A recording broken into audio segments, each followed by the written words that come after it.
ыстық кетті, иә. Дала ыстық болып кетті. Құнықты еще шөлдей бересің ғой, ше. Осындайда шөлді басатын бір сусын болса, иә. Қандай қолдан жасауға болады ма екен, или қалай болады екен? Таптым! Бидай көже жасау керек. Бидай көже как раз ішінде қою да бар, еще су да бар, еще денсаулыққа пайдалы. Шөл дегенде сусын ішсең, еще қоюын қарның ашқанда жеуге болады, иә? Жасап көруге болады екен. Сәлем достар! Мен бүгін бидай көже жасайын деп жатырмын.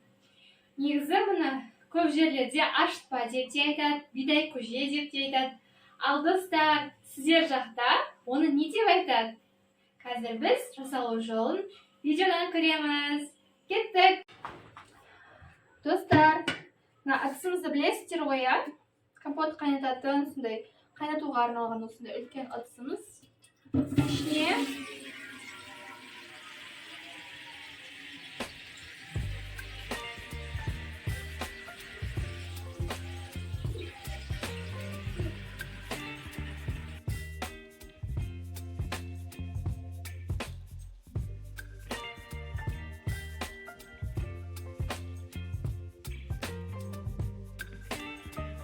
Ішіне осы ыдыстың мінекей жартылай қылып суды құйып аламыз. Қазір біз оны газға қойып қайнатып аламыз. Енді мынау перловкамыз. Перловканың көлемі примерно шай ішетін кесе бар ғой. Сондай бір кесе перловканы аламыз. Міндетті түрде жуып аламыз жақсылап.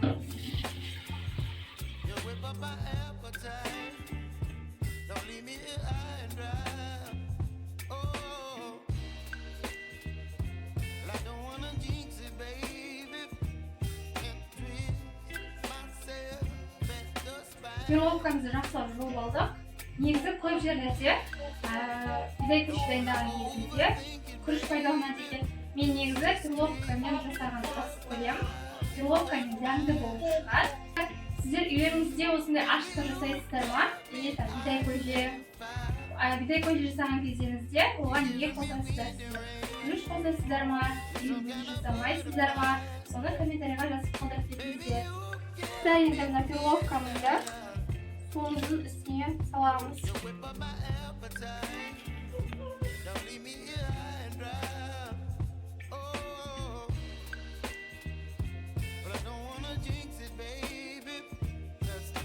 Енді бұны жақсылап қайнатамыз. Толығымен дайын болғанша, перловкасы піскенше.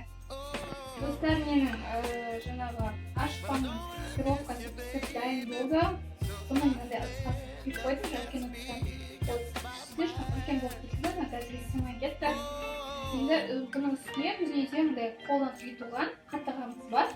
Қазір бұны осыған құямыз.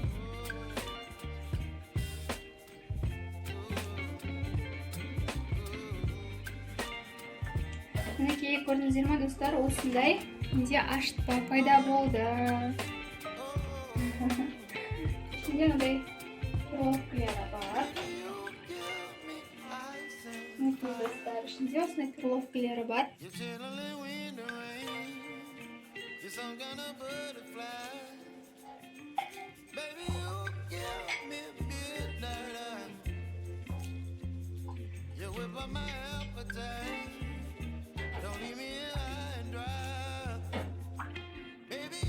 Достар, жаңағы жасаған ашытпамызды қазір ішіп көреміз.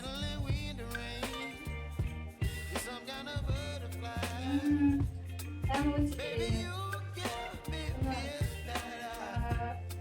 Бұны дайын болғаннан кейін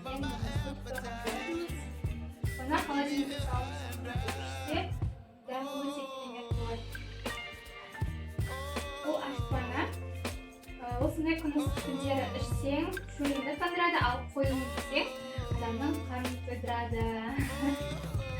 Достар, менің бұл видеом сіздерге ұнаған шығар деп ойлаймын.